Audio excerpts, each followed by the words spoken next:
With less than a month to go for the U.S. presidential elections, Democrat campaign managers are lining up a week-long media blitz for Kamala Harris. The whirlwind tour of friendly media outlets for the vice president seems crafted for maximum reach and minimum risks. It will cover TV talk shows, late-night shows, and even podcast interviews. Harris has already spoken on the CBS News show 60 Minutes and the popular podcast Call Her Daddy. On Tuesday, she will appear on ABC News, The View, and The Howard Stern Show, followed by a recording with late-night host Stephen Colbert.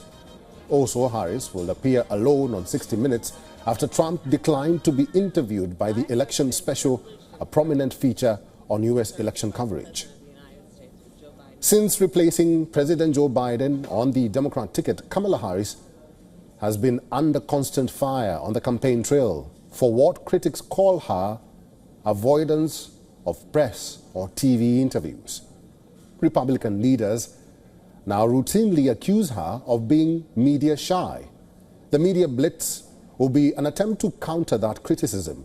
Her TV appearances are aimed at reaching large audiences focused on the demographic groups that are key to Democrat candidates' chances of winning in November.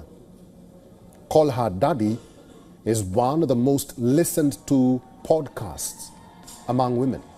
The View, on the other hand, is the #1 daytime talk show with 2.5 million average viewers, most of them women. We win. God bless you and God bless the United States. All right, let's talk about the latest from the United States of America. And joining us is our correspondent, Susan Teherani, who's joining us live from New York. Hi, Susan. Good to see you. Let's talk about this media blitz for Kamala Harris. Many are skeptical.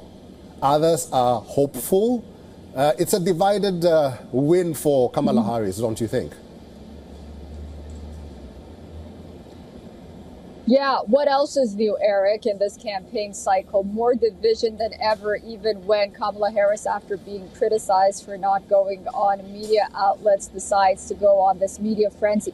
One of the reasons, however, for that criticism is because of what's happening in the aftermath of Hurricane Helene, and then we have another hurricane really coming towards Florida as well.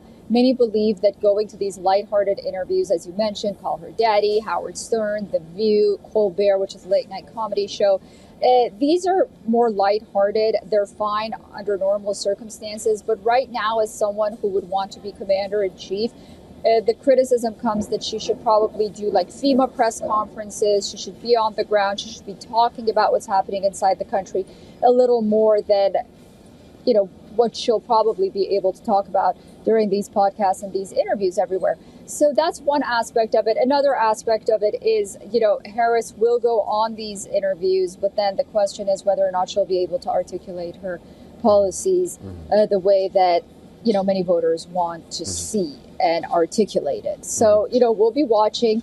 It is a step in the right direction to hear from the candidate, but the timing and what she'll be talking about and the shows that she's going on, those are the aspects that people are criticizing. Susan, very quickly, how would you compare her TV interviews or her media interviews against Trump's? Because Trump has been all over TV, has been all over podcasts, has been on the radio compared to Kamala Harris.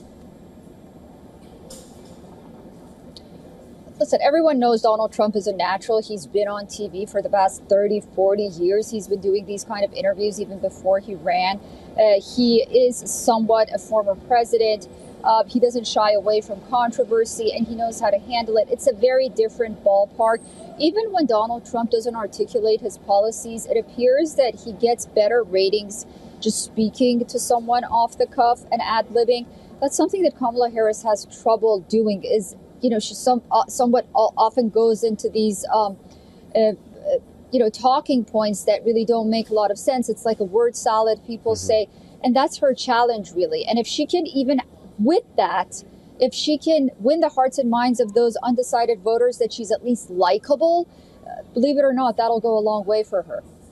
We'll have to wait and see how this TV frenzy or TV blitz will go like. Thank you, Susan. We'll have to leave it there. Susan Teherani is our correspondent in New York. For all the latest news, download the WION app and subscribe to our YouTube channel.